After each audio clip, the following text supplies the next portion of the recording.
Welcome to the Acting Magic Channel. I'm Steve, the Actuary. Anyway, guys, welcome back to our channel. Today we're going to be talking about Kalamax the Stormsire, but before we get into that, just want to let you guys know we're doing a 30-day 30 commander challenge where I am covering the top 30 commanders from the past 2 years. Super excited about it. So come back tomorrow, we'll have another video. But anyway, let's get into Kalamax. This guy's freaking cool. If you haven't played him, there's so many triggers to keep track of, but it's so much fun. All right, let's look at him. All right, so if you're not familiar, he is a 4-drop 4/4. He's a red, blue, green, and one generic elemental dinosaur. I don't know why, but I freaking love that he's an elemental dinosaur. He looks like Godzilla. Look at all the Godzilla stuff on his back. Anyway, freaking cool. Anyway, whenever you cast your first instant spell, each turn, if Kalamax the Stormsire is tapped, copy that spell. You may choose new targets for the copy. Whenever you copy an instant spell, put a 1/1 counter on Kalamax. So let's unpack this guy a little bit. So he's only going to copy instants and only if he's tapped, which seems very, very narrow. But hold on, the things that he's doing narrowly are very, very good. So let's talk about getting him tapped first, and then we'll get into all the instants and sorcery stuff. I think that you need to have ways outside of combat to get him tapped, so you don't go running into something big or something with death touch or something like that. And those, I think, are these fine cards. Springleaf Drum. It says tap and untap creature you control. Add a mana of any color to your mana pool. We like mana. It helps us cast our spells. It's a 1-drop. It helps us with our game plan. Super good. Heart of Kieran and Smuggler's Copter, both are vehicles, and they both crew. So Flying and Vigilance on Heart of Kieran, 4/4 vehicle. They come down a turn earlier than Kalamax, or 2 turns earlier than Kalamax, which is super choice, so that they can go attacking as soon as we play Kalamax. But you may remove a loyalty counter from a planeswalker you control rather than pay Heart of Kieran's crew cost. We don't really care about that. We're more interested in being able to tap our commander and then get in some incidental damage with the 4/4 Flying Vigilance creature.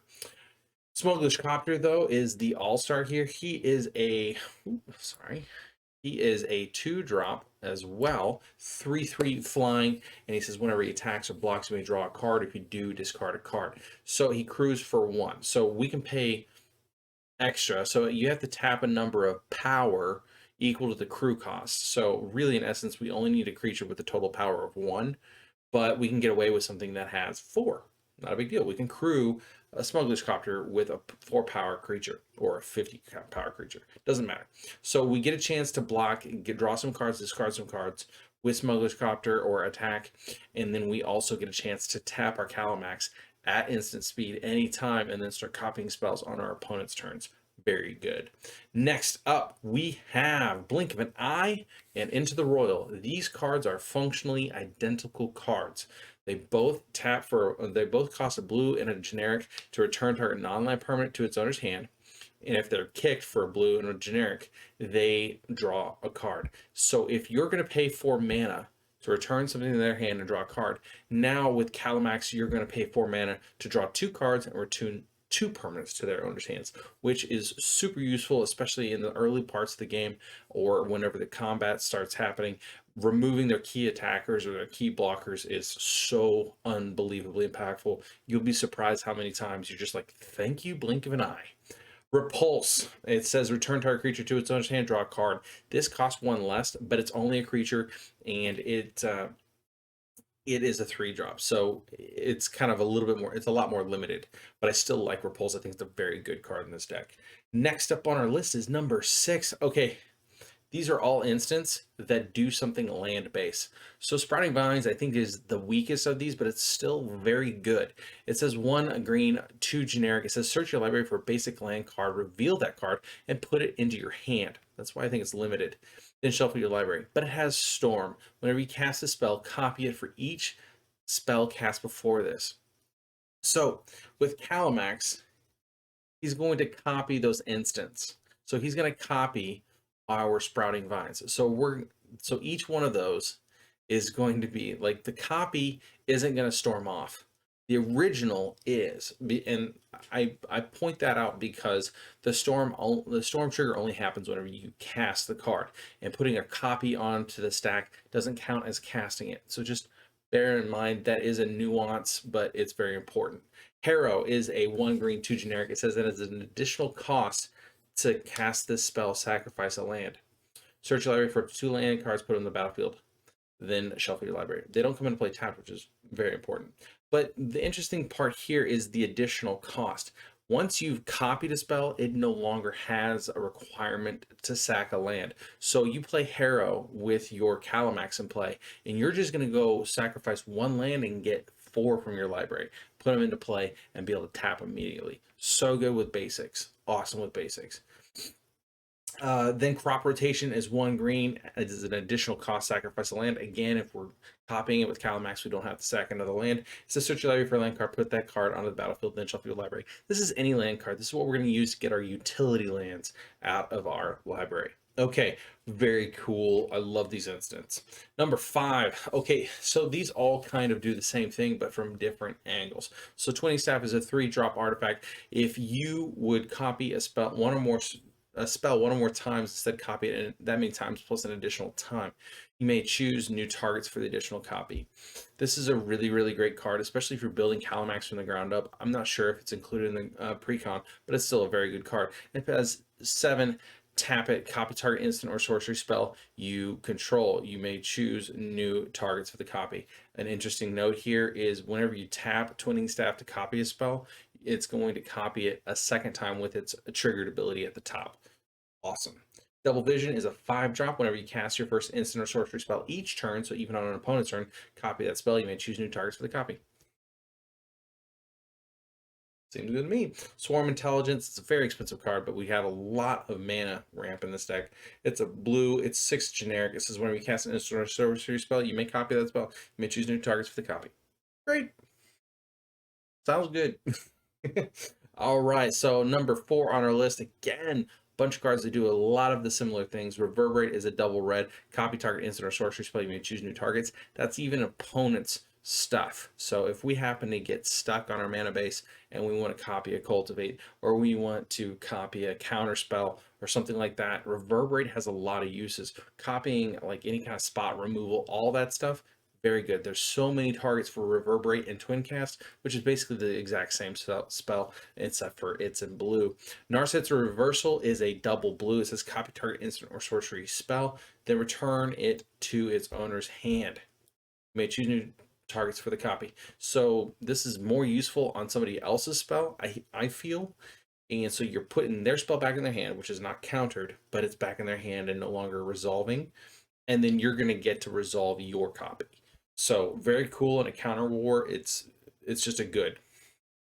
All right. So next up on our list, number 3, Dig Through Time. Holy cow, you can't go wrong with this spell. Being able to look 7 cards deep and get any 2 cards out of them is super impactful, especially whenever you're copying it, because you're copying it without having to delve twice. So good. Getting 14 cards deep, getting 4 cards in your hand at instant speed, choice. Number 2 on our list, I think that this card should have been on EDH Rec, and it's not. Very surprising to me. It says double red and X. You may cast up to 1 target instant card and or 1 target sorcery card from your graveyard, each with converted mana cost X or less without paying their mana costs. If a card cast this way will be put in your graveyard this turn, exile instead of X or more, copy each of those spells twice. You may choose new targets for the copies. Okay, interesting to note.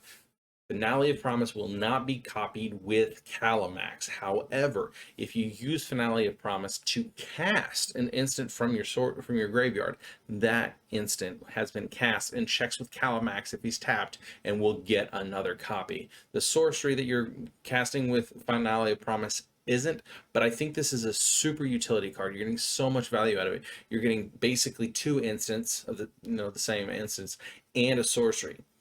So it's a very, very powerful card for the cost of 1 card. I think Finale of Promise is fantastic. Another card that's, I think, equal and or better and or the best card to include in this deck is Electro Dominance. It's a double red instant. It says it deals X damage to any target. Great. You may cast a card with converted mana cost X or less from your hand without paying its mana cost. Okay, so this means whenever Kalamax is in play, we're going to get 2 copies of this. So we're going to deal X times 2 damage. Then we are going to cast from our hand for free 2 cards convert mana cost X or less without paying their mana costs. So incredibly powerful. The tempo swing, the fact that it's an instant speed, all of this stuff adds up to just being a dominant kind of play whenever it gets cast. So powerful. All right, numero 1 was mwah. Anyway, but let's talk about a combo. I didn't mention it, but we're gonna have a combo today.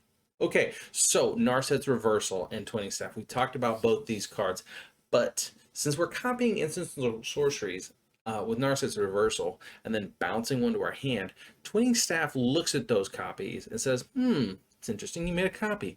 I'll give you another one.